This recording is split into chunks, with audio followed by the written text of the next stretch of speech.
Pai, Mãe, Vida. Tu és minha vida, meu constante apoio, minha saúde, minha proteção, o pleno atendimento de todas as minhas necessidades e minha mais alta inspiração. Peço que me reveles tua verdadeira realidade. Sei que é tua vontade que eu seja plenamente iluminada, iluminado, e que eu possa receber melhor a consciência de tua presença em mim e ao redor de mim. Creio e sei que isso é possível. Creio que tu me proteges e me guardas no perfeito amor. Sei que meu propósito final é te expressar. Quando falo contigo, sei que tu estás perfeitamente receptivo para mim, pois tu és a inteligência amorosa universal, que maravilhosamente concebeu este mundo e o tornou visível. Sei que quando te peço para falar comigo, envio um raio de luz de consciência para a tua consciência divina, e que quando eu escutar, tu entrarás em minha consciência humana e virás cada vez mais perto do meu espírito e do meu coração, mais e mais receptivos. Eu confio meu ser e minha vida aos teus cuidados. Gratidão.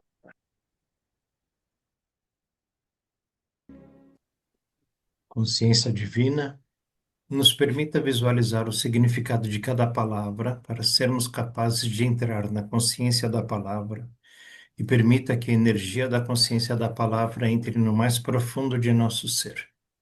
Pedimos que nos reveles a tua verdadeira realidade através das palavras contidas nessas cartas. Sabemos que é tua vontade que nós sejamos plenamente iluminados, pois o nosso propósito final é te expressar.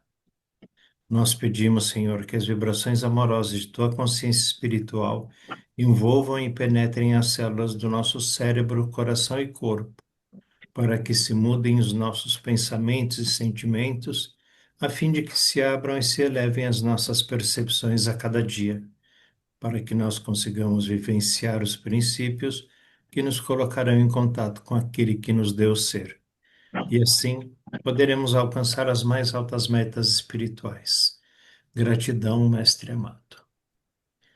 Muito bem. Solange, por favor, você pode ler para nós? Beleza. Deixa eu perguntar para vocês, quando vocês colocam no papel para a consciência divina o que não quer mais, né? Coloca no peito e dorme. O que que vocês fazem depois com a folha? Eu costumo queimar. Eu ponho numa Ah, panela eu, e queimo. eu ia queimar hoje, mas falei, deixa eu perguntar primeiro. Então é legal queimar. Eu tive essa intuição também de queimar. É, eu amasso assim e assim num fósforo ponho por baixo, né, para ele Ah, queimar tudo. Aí fico de olho e ponho dentro da panela para mas evitar, depois, né, no dia qualquer coisa. seguinte, né? Dia Hã? seguinte. No dia seguinte, né? Olha, às vezes eu durmo com ele um tempão embaixo do travesseiro, Ah, tá. até eu sentir que, sabe, Certo. às vezes Né? Que leio todo dia papel, antes de dormir. que papel é esse que você queima? É, não tem aquela parte que ele fala para a gente colocar num papel tudo o que você não quer mais para você. E As pedir para a atitudes consciência para que negativas. seja eliminado e dormir com aquela folha aqui. Sabe aquela parte que Não vi fala isso aí isso? na carta, não. Carta Não. 6, página 222. Atitudes negativas do ego. Você até É, deu uma Ele- alguma oração. coisa que você não, não mas quer mais ele. para você. Não, eu sei, mas ele não pede para fazer isso, não. Não vi isso lá, Não, não. queimar não perde, não. Não, Ah, queimar queimar ele não. não. Ele Mas não pede para falo que que a é gente para você. escreva, mas escreva num Ele papel, pede para a coloque gente. no peito e leve para a consciência Isso. divina. Aí vai lá para o E, limbo e, faz, da e consciência. faça isso, e fazer isso todo dia. É É, para você fazer pode todo ler dia. todo dia, né? Pode fazer durante a meditação. Uma coisa que você não quer mais. Uma coisa que te incomoda, aí pede essa ajuda para a consciência divina. Quando você achar que está tudo Aham. bem, ele também fala para escrever com a caneta dourada, né? Aquilo que você Eu gostaria não de deixar queimei, na sua. eu não queimei, não. Eu fiz um cartãozinho, né? E eu faço isso todo dia. É, Queimei, não, tá lá, ainda tá ali guardado. Eu Mas o guardo, que não, você eu não não. quer mais, você faz. O que você Sim, não quer mais. as características do ego. Eu tenho dois cartões, né? As características do ego e a natureza do divino. Um eu presto para eliminar e a outra eu presto para substituir, né? As que eu tinha para as que eu quero. Eu É, vou mas fazer isso. Na hora que eu não estiver sentindo mais, eu quero, né? devolve Vou fazer pro, isso. né, pro universo. Depois eu Isso. jogo na água corrente. Sim, Geralmente eu queimo na panela, depois eu jogo já com a cinza, né? No tanque, abro a torneira tranquilo, beleza. Adoro. e põe numa Eu água já tinha tido corrente. essa intuição mesmo de fazer isso, sabe? Mas aí resolvi perguntar para você. É, Vamos tem lá? aquele negócio de voto de pobreza também, né? Para queimar os votos que a gente fez em vidas passadas. Qualquer tipo de voto. Pobreza, castidade, sei lá, qualquer coisa que a gente fez em vidas passadas que não serve mais para essa vida. Queima os contratos, né? Por uma semana. No YouTube tem o pessoal dando dicas sobre isso, né? Mas o mais comum é o voto de pobreza. Porque em vidas passadas a gente pode ter sido frei, freira, padre, monge, né? Ter entrado em alguma ordem monástica, que o voto de pobreza era uma coisa normal, tradicional, né? Aliás, o voto de pobreza é vende tudo que você tem e dá para a igreja, né? Esse voto de pobreza está aí até hoje. Vende o seu Fusca, dá para a igreja que você vai ganhar um BMW. É. Então, E o né? Vaticano lá cheio de ouro. É cheio, cada vez mais, né? Pois É é. que eles fizeram voto de riqueza, por isso, né? A gente faz o de pobreza, eles fazem de riqueza. Mas precisa queimar todos esses votos aí, isso aí não tem mais nada a ver, não. É, a gente podia também queimar todos os votos que nós fizemos em vida passada na nossa ignorância, que hoje não nos É, serve mais, que a gente deve ter feito, hein? a Na nossa gente deve ter ignorância da feito muito época, né? voto. É. Não, o É. próprio É, voto na igreja, né, no casamento, se você É, pensar bem, até que a morte nos separe. é, então é. assim, ainda bem que Aquele, morre, né? Esse eu tô cumprindo, certo? É, Até que a morte nos separe. é, mas tá bom. Vamos lá, texto 17. Vamos lá, então. Eu desci novamente em plena consciência para gravar na mente de meu canal mais uma mensagem ao mundo.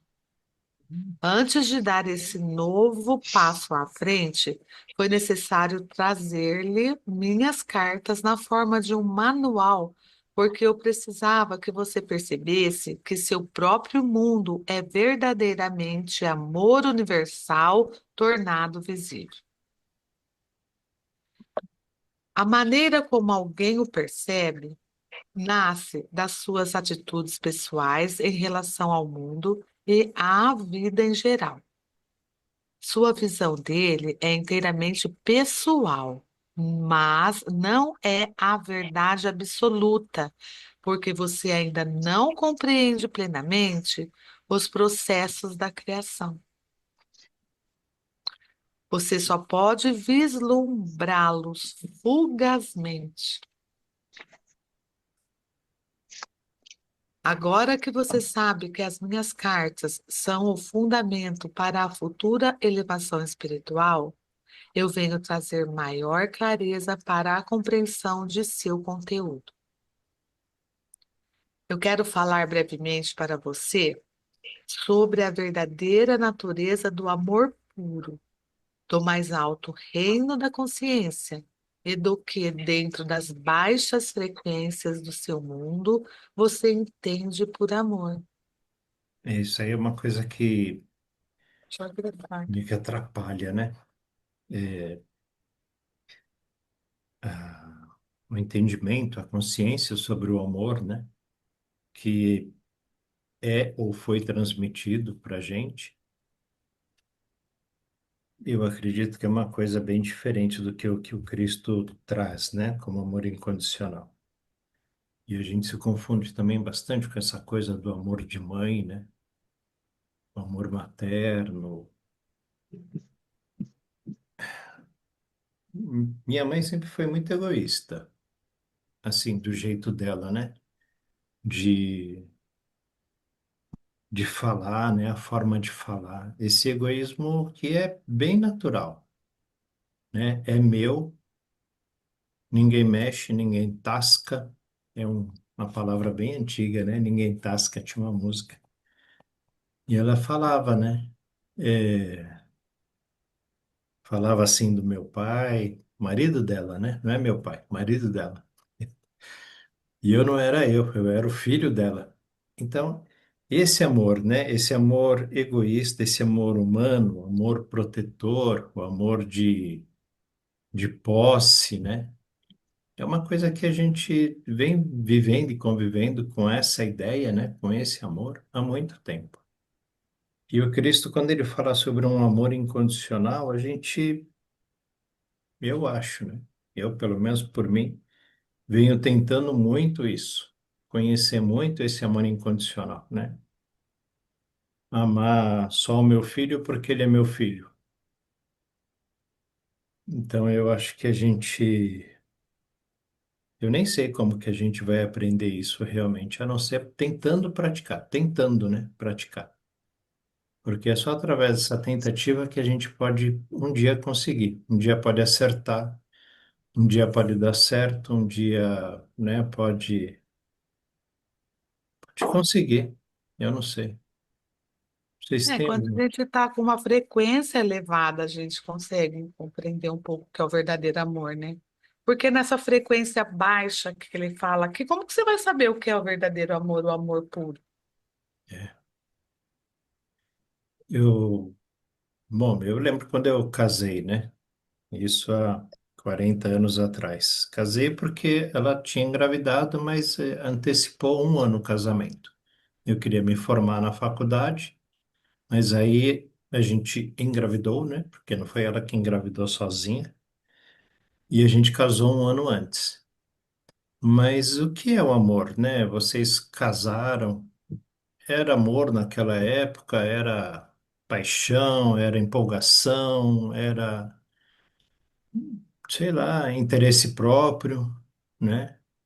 Ou a pessoa gostava mais de você do que você dela, ou você gostava mais dela do que ela de você. Havia uma troca nesse amor, né? E ainda assim, esse amor é um amor humano, né? O amor de casamento, o amor de marido e mulher, é um pouco diferente ainda do amor de filho. E para quem tem mais de um filho, eu só tenho o Breno, né? Então eu não sei. Também sou filho único. Mas quando tem dois filhos, a gente gosta mais de um, tem uma preferência, né? Mais por um do que por outro. Um filho é mais legal, o outro nem tanto. Um filho sempre dá presente, né? No dia dos pais, das mães, sempre lembra do aniversário. O outro não tá nem aí. O outro só quer saber da vida dele, né? Da farra dele. Como é que é esse amor, né? Incondicional de mãe para dois filhos, sendo que cada um é de um jeito. E tem mãe que tem cinco filhos, né? E cada um é um universo diferente, né? Não tem jeito. Faz escolhas erradas e não se preocupa, ou não faz escolha nenhuma, o outro que quer sempre acertar. A gente tem um ideal de filho, né? Cadê o amor incondicional? Mesmo escolher os amigos, né? A gente gosta de todos os amigos do mesmo jeito, gosta de todos os parentes do mesmo jeito. A gente gosta de todas as pessoas, colegas de trabalho. Isso ele coloca na carta 1, lembra? Escreva uma carta para si mesmo e falando, né? Se você tem alguma coisa com seus parentes, né? Ou com pessoas estrangeiras. Ah, eu não gosto de argentino, né? Por qualquer motivo aí a gente tá uma piada, né? Entre brasileiros e argentinos. Não gosto de africano, não gosto de israelense, eu não gosto de palestino. O que que eles têm de diferente, né? Para a gente não gostar. Não tem amor incondicional se eu não gosto de alguém. É porque é palestino, porque é israelense, é porque é judeu, porque é católico, porque é nordestino, é porque é sulista, é porque é rico, é porque é pobre. Como que a gente pode amar todas as pessoas? E ele, e ele veio trazer isso para a gente há 2000 anos atrás, sobre esse amor incondicional, dizendo que Deus mora dentro da gente, o reino dos céus está dentro da gente e também está dentro daquele irmão que a gente não gosta porque é católico, é budista, é umbandista, porque é protestante. Como é que a gente consegue vivenciar isso no nosso dia a dia, né? O que que a gente está fazendo para ver isso, né? Fala, Rodrigues. Boa pergunta. Boa pergunta, né? Que a gente está fazendo, né? Aqui naquele exercício aí que a gente estava falando agora há pouco da carta 6, a frase, né, a oração, né, que o indivíduo vai fazer, eu fiz um resumo dessa oração, né? Então você vai pedir para tirar, dissolver e superar, a primeira parte da oração, né? Tirar, dissolver e superar os falsos e desnecessários impulsos de rejeição próprios do ego, em todos os dias no futuro, né?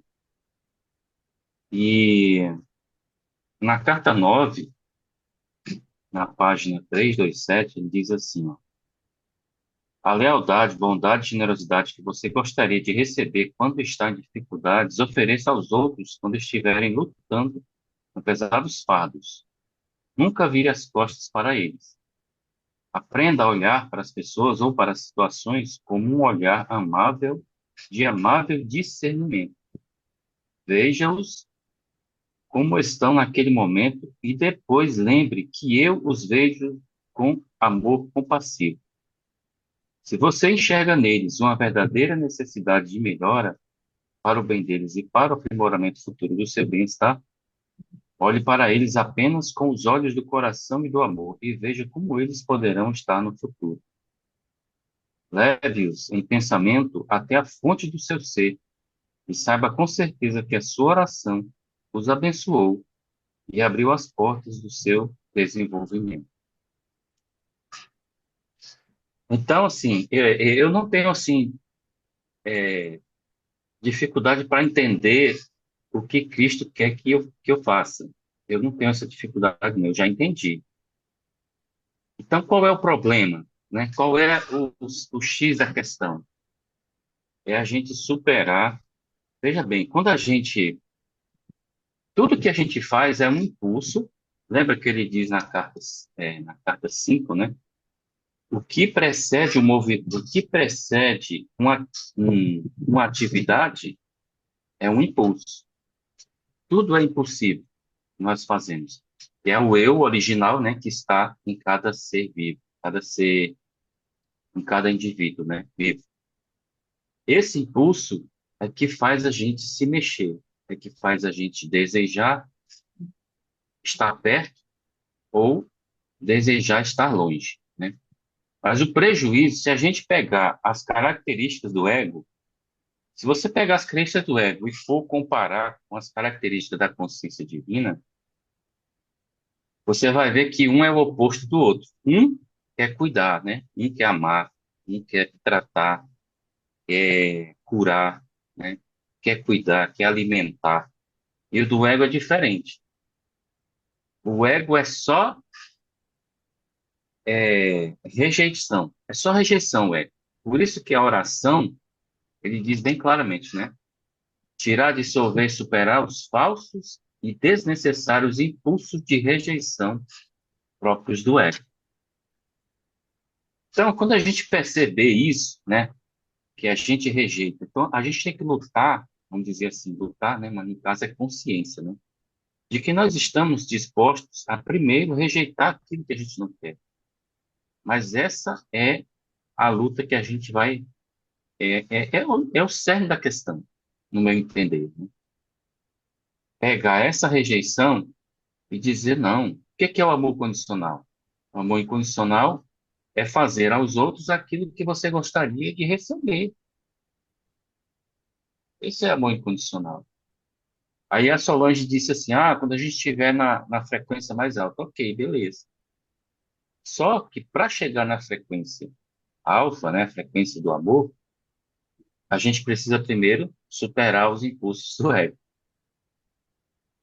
Então, não tem outro caminho, irmãos. Não tem outro caminho, não tem outra forma, não. Cristo deixou a fórmula pronta aqui. Você tem que superar.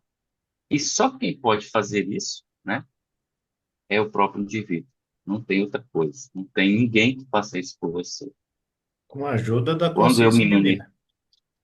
Sim, quando eu me manifesto aqui no grupo a respeito de alternativas, né, que alguns irmãos aí apresentam, né, Cristo na carta ele deixa bem claro que quem vai salvar a humanidade da própria humanidade é a humanidade. É o É ser o humano. indivíduo que vai se salvar. É ele que vai se salvar dele mesmo. Você não, sabe, não tem bengala, não tem alternativa B. Só tem essa, não tem outra alternativa. Não adianta você pedir para fulano, para Beltrano, para Ciclano. Não tem. Por isso que às vezes eu sou radical nessas questões, mas né, eu vou deixar de ser assim, eu já estou sendo tratado pela consciência a respeito disso. Ele me deu um texto aqui maravilhoso a respeito dessas questões, né? Se o irmão achar que deve fazer isso é interessante para ele, tá tudo certo, né? Ele diz que esse indivíduo não está na frequência da consciência divina, que é a mensagem verdadeira dele, que ele deixou aqui, né? A fonte do ser. E tá tudo certo com ele, velho. Em um determinado momento futuro, ele vai ter essa oportunidade de se elevar. Mas não adianta querer trocar 6 por meia dúzia, que não vai dar certo, não. Com Cristo não dá certo, não. Então, eu vejo isso aí, sabe? Tem que dominar o impulso de rejeição do ego. Tem que dominar. A gente passar na frente do indivíduo, pobre, tá ali no chão. E se você ver e não fizer nada, né? Assim, eu não sei dizer para vocês como é que tem que ser feito, né? Nem quero fazer isso, né? Mas se você pedir ajuda à consciência, ele vai orientar. Isso é na hora, né? Ele diz que é imediato, ele vai orientar a gente a fazer o que deve ser feito. Mas é só isso. A gente quer rejeitar o que a gente não gosta, o que a gente não quer. Isso é natural, isso é ego. A gente tem que lutar contra isso. É um bom começo, né? É um bom começo, com certeza. E eu digo para vocês, eu tenho minhas lutas aqui em casa, né, com minha família. Eu sempre manifestei isso para vocês aí. Mas no dia que eu decidi, no dia que eu briguei com a minha irmã, foi a última vez que eu briguei com a minha irmã, por ego, né? Foi puro ego, manifestação egóica minha e dela, que eu chorei quase o dia inteiro aqui no quarto de dor, que eu sentia dor no peito, assim, né? O coração parecia que queria sair fora, de tão amargurado que eu estava, né? De ter feito o que eu fiz, tendo a consciência que eu tenho hoje, né? E aí, no final do dia, eu fui lá, reunimos juntos com a mamãe lá, a mãe estava passando pelo processo de cirurgia do joelho, né? E ali eu me consertei, né? Eu pedi perdão a ela, disse a ela que foi o meu ego que se manifestou, né? Que tinha sido uma coisa, uma fraqueza minha, né? Eu fraquejei, me permiti ser dominado pelo ego, mas que, na verdade, nada daquilo era verdade que eu tinha dito. E não é mesmo, não, né? Foi só um impulso egóico. E, e ali a gente se abraçou, né? Nos perdoamos, nos consertamos ali. E de lá para cá, meus irmãos, tem sido assim uma bênção ficar, sabe? Uma bênção, sim. A gente está sempre. E eu, pelo menos, estou vigilante, né? Eu sempre estou buscando uma, uma energia, né? De amor. Eu sempre estou disposto a ajudá-las, né? Eu sempre estou ali. Quando ela faz as coisas, eu agradeço agora. Eu tenho essa esse impulso, né, de agradecer o que elas fazem por nós aqui dentro de casa, né? Sempre reconhecendo o talento que elas têm, né? E eu estou disposto aqui, estou disposto a fazer tudo o que é possível para amá-las, né? E nessa visão, entendeu? Sempre nessa perspectiva de que eu posso amá-las. Mas eu olho para elas e a primeira coisa que eu percebo é ela, elas são consciência divina também. E, e Cristo diz na carta 9, né? Olha, essas pessoas que você rejeita, eu amo tanto quanto você. Então não adianta, cara, não tem jeito. A gente tem que superar isso. E seja preto, seja branco, seja alto, seja baixo, fale inglês, fale português, seja, seja bonito, seja feio, seja nojento, não importa. A gente tem que amar como Cristo amou. Esse é o incondicional, né? Não tem jeito. Se a gente não for para isso aí, a gente vai ficar na roda de Sansara aí muito tempo. Vai ficar além das cartas 10, 20 anos e É. só da boca para Um fora, dia, né? um dia vai bater, um dia vai cair a ficha, né? Porque Cristo deu um prazo aí de 1.000 anos, né? 1.000 anos. Ele disse que nos próximos 30 anos alguma coisa tinha que acontecer, né? Então, É, eu acho que nesses 30 anos aí, oi, Carol. nós, nessa dispensação aqui, nós que estamos aqui, Hum, nós temos esse manual, né? Nós temos esse manual de acesso aí para a gente fazer uma mudança em nós mesmos, né? Quem não quiser, tem problema, meu irmão, né? Vai na paz. Mas eu tô decidido, cara. Eu tô aqui angustiado porque Cristo diz assim, ó, fique firme. Se não tiver acontecendo nada, não se preocupa, fica firme. Mas, mas assim, eu fico angustiado assim porque eu queria alguma coisa, sabe? Eu queria um sinal, eu queria alguma coisa. Mas ele disse assim, olha, não se preocupa. Na hora certa vai acontecer o que você deseja, né? Então eu tô firme nisso, nessa perspectiva de que meu deserto vai terminar uma hora. E eu vou conseguir me elevar, né? Chegar em mudanças radicais na minha vida. com certeza. Oi, Carol, tudo bem? Seja bem-vinda. A gente está na página 130 dos textos complementares. É o texto 17. Terceiro parágrafo. Isso. Compreenda. Compreenda que, mesmo que eu fale do amor com todo o meu ser transcendente, eu ainda preciso falar dentro do esquema de pensamento do seu mundo para poder iluminar você.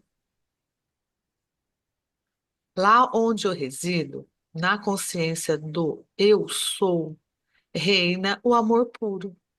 Enquanto eu desço em consciência, minha compaixão cresce cada vez mais e me obriga a descer ainda mais as frequências de consciência para entrar na consciência de sua condição no mundo moderno.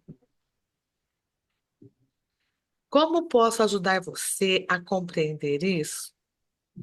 Pense em como você se sentiria se chegasse em um lugar onde tivesse ocorrido uma carnificina. Sua preocupação amorosa não seria profundamente compassiva? Você não rejeitaria veementemente aquelas cenas de sofrimento? Também sou assim, apesar de saber que é tudo parte do processo evolutivo de transcendência da individualidade do ego. Somente através das lições do sofrimento é que uma alma em viagem ganha autoconhecimento para conservar a individualidade após ter descartado o ego. É bem interessante essa última frase, né? Ele diz: também sou assim, apesar de saber que tudo é parte do processo evolutivo de transcendência da individualidade do ego. Somente através das lições do sofrimento é que uma alma em viagem ganha autoconhecimento para conservar a individualidade após ter descartado o ego. Olha só que interessante. Ele diz que a gente tem que passar por essas lições do sofrimento. Somente através das lições do sofrimento é que a alma em viagem, que é a nós, né? Estamos aqui viajando, nós vamos ganhar esse autoconhecimento para conservar a nossa individualidade depois que a gente descartar o ego.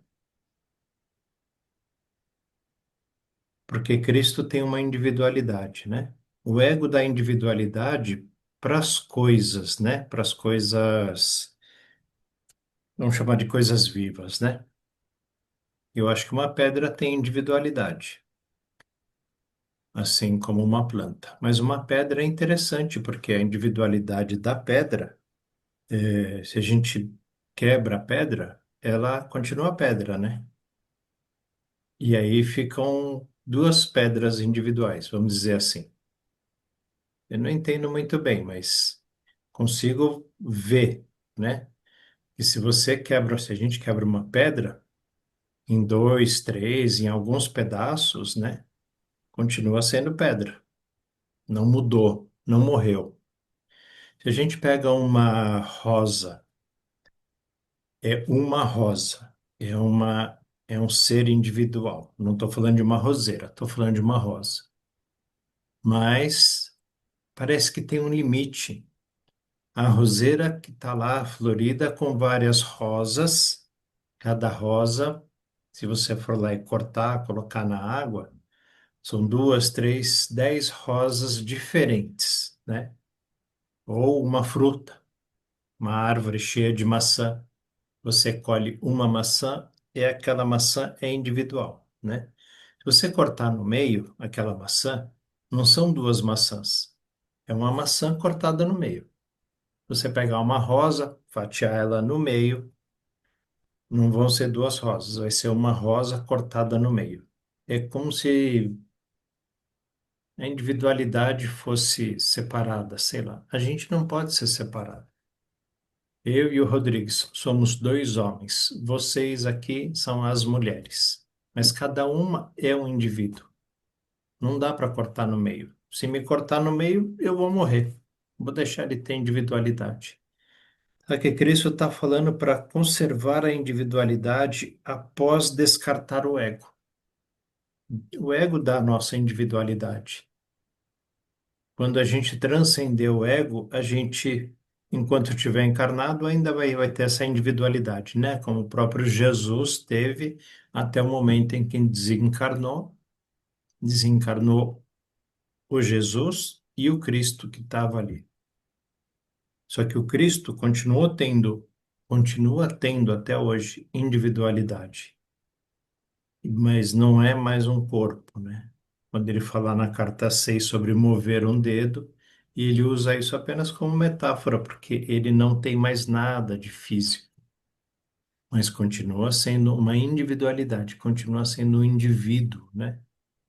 Um, apesar dele estar na consciência crística com outros mestres que também têm a consciência crística, mas que cada um é um, cada um tem a sua individualidade. E ele fala o que eu acho, né, tá até grifado com duas linhas aqui, através das lições do sofrimento, ganha autoconhecimento para conservar a individualidade. Vocês têm alguma percepção sobre isso? Tem alguma, era uma ideia do que diferente, alguma coisa? Aliás, nem é diferente, né? Porque eu mesmo não consegui ter ideia nenhuma. É só uma observação, né? Por que que a gente tem que sofrer? O Rodrigues sofreu, né? Nesse fato, nesse acontecimento lá com a irmã dele, né? Discutiu com a irmã, foi briga de ego, né? Dois Foi. cachorros loucos brigando aí. Foi briga de grito, viu? É, foi arranca-rabo mesmo, né? Então foram dois É, cachorros só, loucos aí brigando, dois egos. só não nos agredimos, né? Mas foi agressão verbal, né? Só É, verbal mesmo. não deixa de ser um tipo, E né? um, e um querendo falar mais alto que o outro. Quer ter razão, né? Mas Como se o enfim, outro não aí ouvisse a gente falar normal, né? é, mas é uma bonitinha, é uma história que fala que a gente grita, né? Quando a gente briga porque a gente está distante. E quando a gente ama, a gente fala no pé do ouvido, né? Fala baixinho, fala com carinho, mão no rosto, né? É Oi. verdade, é verdade. Aí a gente tá pertinho, pode falar baixo, né? Mas enfim, né? Esse sofrimento que causa, que traz isso, né? A gente aprende através das lições do sofrimento. Sofrimento também pode trazer aquele arrependimento que ele fala, né? Arrependimento, arrependimento, arrependimento. Quando a gente se arrepende, a gente já não faz mais. Então, o Rodrigues, pelo menos eu tenho certeza que não vai mais fazer. Ô, Roberto, onde é que está aquele texto que a gente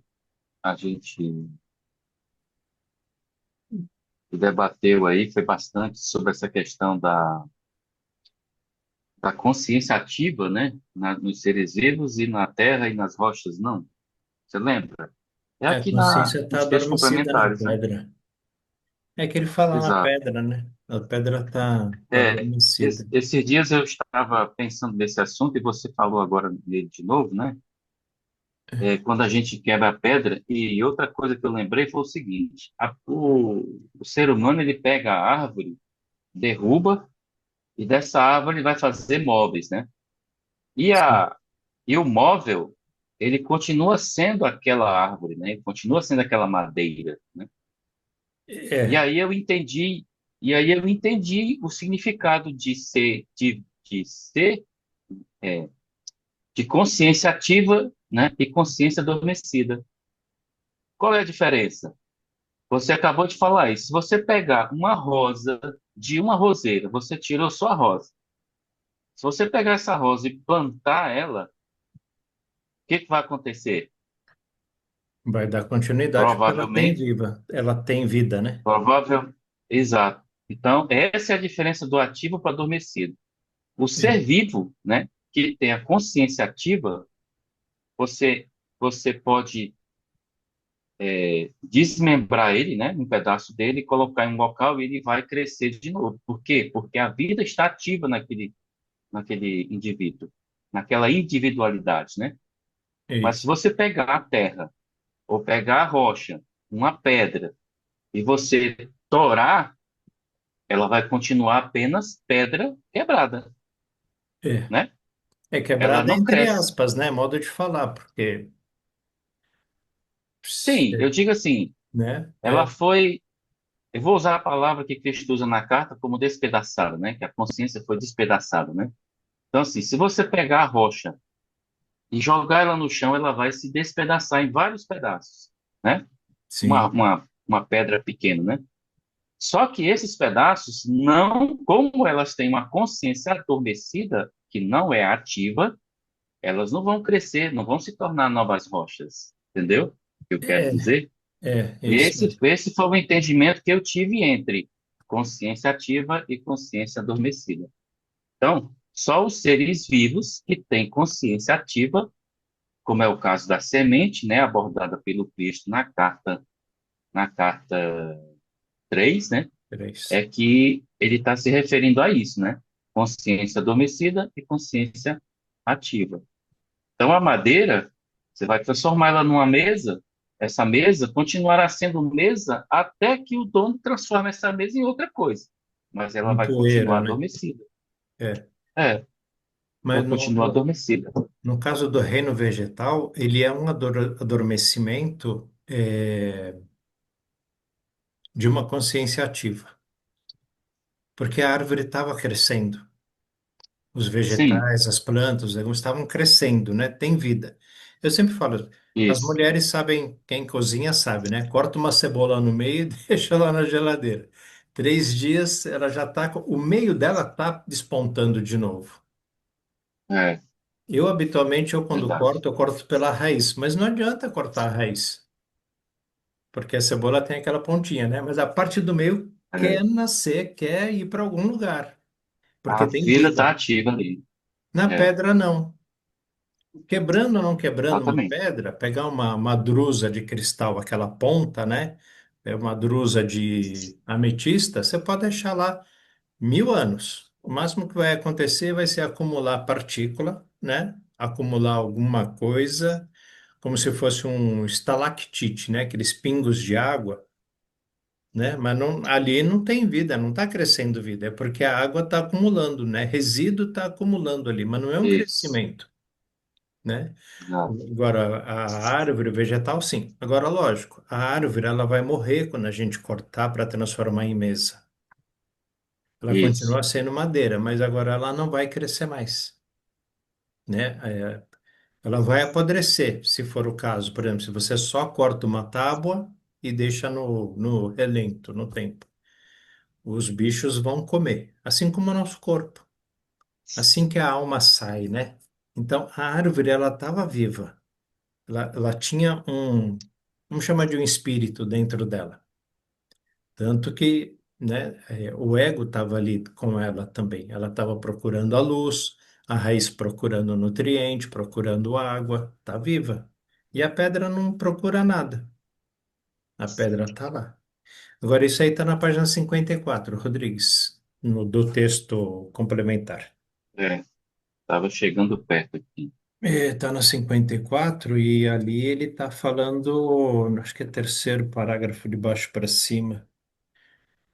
Terceiro parágrafo de baixo para cima, ou segundo parágrafo. Tudo na existência é consciência, manifestado em diferentes matérias, como nas plantas, animais, humanos e nas coisas inanimadas, como os elementos, né? Acho que é elemento químico, pedras, Isso. terras e metais. Os elementos químicos, eles. Tá de saída, Isabel. Bom descanso. Até amanhã. Os elementos químicos, eles são inanimados também, né? E eles reagem um com o outro. Mas também é aquela coisa, né? Acho que não tem uma vida crescente. Aí ele fala, tudo que você vê na realidade é constituído de partículas elétricas que estão vibrando a certa velocidade, produzindo determinadas formas. Mude as vibrações de algo radicalmente, injetando uma consciência nova e terá um objeto diferente. É, a gente pode imaginar, mude a vibração. A vibração pode ser mudada com calor ou com frio, né? Se você leva uma caneca de água, né, para o fogo, vai mudar a vibração. O fogo, o calor, vai mudar a vibração da água. Ela vai modificar. Ela vai deixar de ser água em estado líquido e vai se transformar em vapor. Se levar o frio, também é a mesma coisa. Então, é uma consciência nova, a consciência do calor, do frio, uma taça de cristal, né? Aquela cantora lá que tem aquela voz estridente, aquela vibração vai quebrar a taça, vai transformar a taça. Também está modificando, né? O som é uma nova consciência. E aí ele fala: deste modo, com o uso poderoso da minha imaginação visual e fé, ele, o Cristo, podia unir as partículas elétricas para criar alimento. Quando ele fez o pão, né? Quando você visualiza o que necessita e crê com todo o coração e mente, pensamento e sentimento, este projeto eletromagnético atrairá os componentes para torná-lo real no mundo. Isto acabará por se manifestar. Por isso ele podia transformar a pedra em pão, né? E eu acho que ele podia transformar uma coisa inanimada numa coisa animada. Talvez transformar uma pedra numa planta, né? Porque o pão também é inanimado. A gente pensar bem, o pão, depois que a gente, né, transforma o trigo, que tem vida, em farinha, ele já morreu ali. O trigo não tem mais vida. O bolo, vamos falar, né? O ovo, por exemplo. O ovo, se a gente parte o ovo, né, caso ele tenha sido engalado, teria uma vida lá dentro. Iria nascer um pintinho se fosse chocado. Mas se a gente quebrar o ovo, ele também não vai nascer. A gente interrompeu a vida do ovo, assim como interrompeu a vida do trigo. É, o açúcar, também a gente pode falar a mesma coisa, né? A cana tinha vida enquanto estava na terra, ela estava crescendo. A partir do momento que colheu e cortou, espremeu, né, transformou em açúcar, o açúcar também não tem mais vida, não vai crescer. Quando fizer o bolo também não tem vida. São só os elementos químicos, né, da farinha, do leite, do ovo, da açúcar, reunindo esses elementos, transformam em outra coisa. Com o calor, né? O calor transforma essas coisas. Não é nem o fogo, é o calor. Mas também não tem mais vida, né? Como é que fala? O bolo não tem vida, né? Se tornou inanimado também. Apesar de ter uma individualidade, mas assim como a pedra, né? Se parte o bolo, vai continuar sendo bolo. Não vai se transformar em outra coisa. Não vai morrer o que está morto, né? Também não tem É, ele. toda essa engrenagem que você, dessas transformações, né? Ativo em adormecido, né? Adormecido em ativo,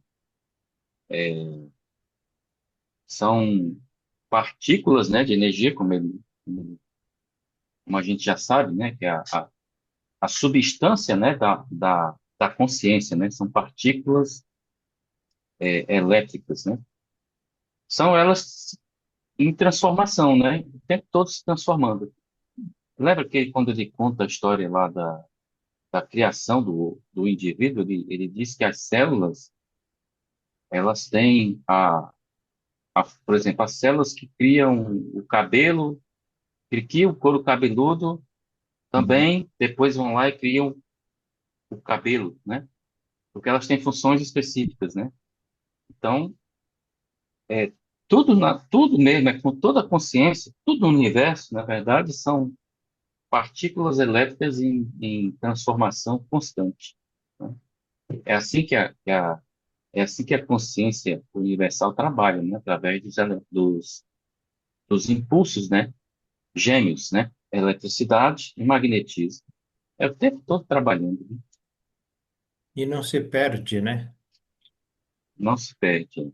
Vai só se transformando de uma coisa em outra, né? Sobre essa parte aí do sofrimento, somente através das lições do sofrimento é que uma alma em viagem ganha autoconhecimento para conservar a individualidade após ter descartado o ego, né? Olha que coisa linda, né? Ou seja, para você, é, como é que é, superar o ego, né? Você, você passa por um sofrimento e conserva a individualidade, mas não a personalidade, né? Lembra que a personalidade, o ego, né? Trabalha Uhum. através da personalidade.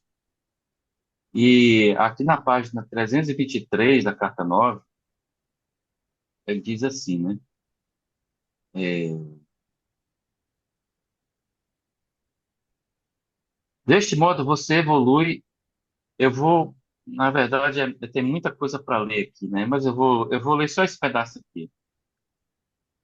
Ele fala quando você vem trabalhando, vem um sofrimento, acontece as coisas, você uma hora está bem, uma hora está mal, né? Você fica nessa gangorra de sofrimento, né? Ele diz assim: quando esses momentos chegarem, permaneça com o coração e a mente tranquilos. Saiba que continua recebendo a vida e a orientação da consciência divina, apesar das aparências contrárias e das agonias superficiais. Nesses momentos, é essencial que você se retire e faça um balanço dos modos pelos quais você pode ter vacilado na consciência durante os períodos elevados. E reforce a sua dependência da consciência divina. Sem esses períodos sombrios de depressão, você não cresceria espiritualmente. Eles têm uma mensagem especial para você. Portanto, não dê lugar ao desespero e amargura. Ainda que se sinta frágil, esse é o seu inverno de autodescoberta e renovação interior, que no final mostrará ser uma bênção ainda maior do que as que teve nos períodos elevados. Tome coragem e não perca a fé. Espere pacientemente até que o inverno gradualmente dê lugar à sua primavera espiritual novamente. Persevere em repouso e com confiança à espera do momento em que novamente a vida divina fluirá em sua mente, coração e vida terrena, e tudo o que havia desejado comece a se manifestar em sua experiência. E durante todo esse tempo, perceba e mantenha-se firme no fato de que, se você não está consciente do fluxo da consciência divina durante as suas meditações, não significa que tenha sido abandonado, mas que as suas próprias vibrações cósmicas e, portanto, as suas vibrações de consciência pessoal estão em um nível muito baixo e que você não é capaz de elevar-se para experimentar as vibrações de consciência divina como antes.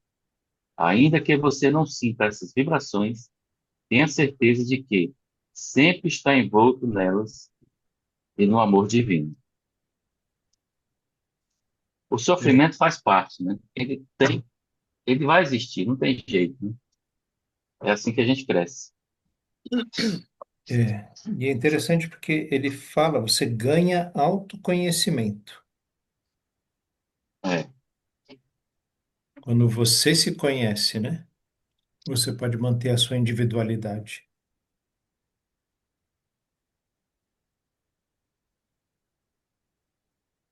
Isso é bem interessante, né? Ah, uma coisa eu lembrei que eu ia comentar enquanto você estava lendo, né?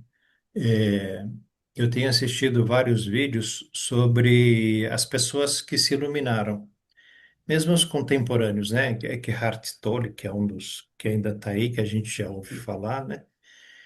é, É, a iluminação acontece depois de um trauma, depois de uma coisa, um choque, uma perda, e um sofrimento, exato, exato. né? Aquela coisa assim, você perde o chão, você começa a ressignificar, né? O que que vale minha vida? O que que eu estou fazendo? Né? Estou perdendo meu tempo. E eu assisti um filme, tá na Netflix, um filme de 2002, bem bonitinho, falando sobre isso. Ele, não que ela se iluminou, né? Mas é da Angelina Jolie. Ela era uma repórter, mas tinha uma vida fútil. Tava noiva de um cara lá que era jogador de beisebol e ela foi entrevistar um desses caras de rua, mendigo de rua, e ele era meio profeta, né? Ele falava as coisas aconteciam, falava que ia chover e chovia. E aí ele falou para ela: Você vai morrer na quinta-feira. Você não vai conseguir o emprego que você quer e vai morrer." Ela ia ser transferida para um outro canal de televisão. E a coisa acontece, mas aí ela, sabe quando você só tem, alguém fala que você vai morrer na quinta-feira e você fala, puta, o que que eu fiz da minha vida, né? E quinta-feira ela vai acabar, ela só tinha uma semana. Então, o nome do filme é sobre isso, né? É Uma Vida em 7 Dias. E aí ela muda. Ela percebe a futilidade da vida dela. E essas pessoas que são buscadoras, né, como nós, desses mestres que encontraram a iluminação, é que Hart mesmo largou tudo, né? Ele dava aula naquela faculdade americana lá em Harvard, largou tudo. Você fica pinéu, você acorda numa manhã lá, você acha que você está morto, morreu, acabou, nada mais serve, nada mais presta, né? Ou perde, de É, Nisargadatta perdeu a filha e depois a esposa. Mas assim, ele já era um buscador, né? Passou por alguns mestres. Não sei se a gente realmente precisa desse choque. Talvez a gente passe por um choque de uma forma mais tranquila, mas quando você começa a revalorizar a sua vida, Tolstói também, né, um grande pensador lá, ele era rico, ele era de família milionária, tinha tudo, casado, mas ele estava inconformado porque não descobria o sentido da vida. E ele tinha tudo, tinha, né, tudo que uma pessoa deseja, ele podia ter. E aí ele descobriu com os camponeses, pessoal simples, né? Que eles eram felizes. A vida para eles tinha propósito. Acordava de manhã, ia lá para a plantação, voltava, tinha uma vida simples, ficava com a família, né? Na hora do almoço, na hora do jantar. Trabalhava lá com a esposa, com os filhos. Isso dava alegria para eles que o Tolstói, com toda a grana que ele tinha lá, não conseguia. E aí ele realmente descobriu isso e foi morar no interior, foi viver com o pessoal, né? Dessa simplicidade. Então, quando ele fala aqui nessas lições do sofrimento, e o que você acabou de ler aí, né? Quando ele diz que através desse sofrimento, dessas coisas, né, desagradáveis que acontecem, a gente aprende muito mais, né, do que estando lá no auge, estando no topo. Lá no topo a gente não vê ninguém, né? Vocês já subiram num prédio assim, em São Paulo? Principalmente em São Paulo, que tem muito prédio, né? Quando você olha, você só vê carro passando, pessoas parecem formiguinhas, né? E se você estender a visão assim por São Paulo toda, você só vê prédio. Você não vê gente, você não vê vida. Agora, se você vai para uma montanha, né, e olha lá por cima, você vê os pássaros, né, voando de uma árvore para outra, você escuta, né, a natureza, sabe que ali tudo é vida. É uma coisa diferente, né? O pulsar da vida. um dos livros que eu li, depois que eu separei, né? Tava na minha busca já, né? A separação para mim foi uma coisa, foi o maior sofrimento da minha vida. Esse realmente foi o maior sofrimento da minha vida. E, e um dos livros que, que chegou a mim foi O Poder do Agora, justamente do Eckhart Tolle, né? Hum, E ele vivia numa praça, né? Num banco lá no Canadá, num lago que tem lá na cidade acho que era, não sei se era Vancouver que ele vivia. Ele era morador de rua, vivia e dormia em banco de praça. E ele é. disse que começou a observar a natureza ao seu redor. Por isso que ele fala do livro Poder do Agora, né? Porque ele descobriu o valor do presente, né? Do agora, esse momento. E é isso que ele aborda no livro. É E ele descobriu através dessa tragédia, né? Ele teve que morar no banco de rua, né? Teve que morar na rua, né? Talvez se eu tivesse morado na rua, como eu tinha planejado lá no início, talvez eu já tivesse me iluminado. Também. Mas o Ai, poder pois do é. agora é essa coisa de ouvir, ele fala, né, sobre ouvir o É, barulho, olhar para a ponte, olhar é, para o lago. É o que está acontecendo agora. E o é, nosso ego, o que ele faz, né? Ficar no passado ou ficar na imaginação do futuro. é. Não tem Ou, presença, né? ou tá amargurado com o passado, ou tá, como é que é? Angustiado, Ansioso pelo futuro, né? é, mas não está vivendo Se agora. alguém aqui já assistiu aquele filme Graça e Perdão? Não Ele é me um filme lembro. bem antigo. Gospel? Rapaz, é gospel. Ele é sobre uma comunidade Amish. Quem, quem não conhece a comunidade Amish é uma comunidade, né, que tem Eles têm um princípio cristão, né? Eles vivem sob um princípio cristão. E um rapaz que trabalhava dentro da comunidade, ele entregava leite, ele perdeu a filha, bem novinha, né? Recém-nascida. E por causa disso, ele resolveu matar as crianças, né? Dentro da comunidade Amish. E ele foi, invadiu a escola, num dia de aula normal, e matou, acho que foram 4 crianças que ele matou, né? E de todas que 5 sobreviveram, né? Das que foram atingidas, mas 4 faleceram. E a história do filme é sobre uma integrante da comunidade Amish, só que ela nunca se conformou. Ela tá assim, ela tá e não tá, né? É aquele pé, a pessoa que está, mas não está. E a filha dela faleceu, foi uma das que morreram, né? E aí ela entra num conflito. Ela entra num conflito porque ela não quer perdoar o assassino. E o assassino se suicidou depois que cometeu os crimes, né? Aí a liderança Amish foi na casa da mulher, da viúva,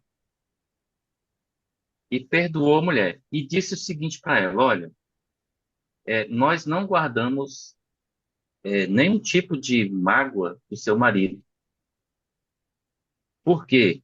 Porque nós sabemos e confiamos que ele vai ter a sua paga, né? Ele vai ter o seu retorno, ele vai pagar essa questão que ele fez. E isso é o Senhor no entendimento deles. Eles falam que é Deus que vai praticar a justiça. E, portanto, nós não temos raiva dele, nós já o perdoamos, não temos raiva da senhora, e a mulher entra em parafuso, porque ela não entende por que que eles perdoaram o cara. Rapaz, o filme é sensacional. Ele trabalha o perdão de uma forma muito profunda, né? Esse assunto, esse tema. Eu aconselho vocês a assistirem, porque, assim, é um dos filmes que eu chorei, chorei, chorei, porque, assim, a gente vê que a religião, as pessoas não entendem o amor profundo, né? O amor verdadeiro. E mesmo eles sendo religiosos, eles provaram do amor de Deus. É um negócio incrível, assim. Aí a sociedade também entra no jornalismo aí, ninguém quer entender. O cara do jornal diz assim: não, isso aí é mutreta, isso aí não existe, não. O cara perdoar um assassino, isso não existe, não. E aí o filme vai se desenrolando isso aí, sabe? Mas no final. Não, não vou falar o final, não. Se vocês quiserem que assistam. Como é que chama o filme? É Graça e Perdão. Graça e Graça e Perdão. Perdão. É, se Graça e não me Perdão. engano, em inglês, alguma coisa assim, Amish, em inglês, tá? Não lembro agora bem o tema. Mas em português é Graça e Perdão. Tem no YouTube. Tem no YouTube. Em alguns Tem. canais desses esses streaming gratuitos também tem, né? É sensacional o filme, gente. Eu aconselho vocês a assistirem. Legal, Acho deixa que eu... nesse caso aí, né, que a gente tratou agora há pouco, né, dessa coisa do amor incondicional, é muito bom o filme. Gostei demais. Eu indico ele para quem quer entender sobre perdão, eu indico esse filme. Legal. Bom, podemos encerrar hoje? O que vocês acham? Aí a gente Sim, encerrar. Boa noite. começa na página 131 amanhã. Boa noite para todos. Boa Um ótimo noite. descanso, gratidão à Boa consciência noite, bom divina, descanso. gratidão à Boa consciência de noite. vocês. Fiquem na paz. Amém. Na paz. Até amanhã, gratidão. Tchau.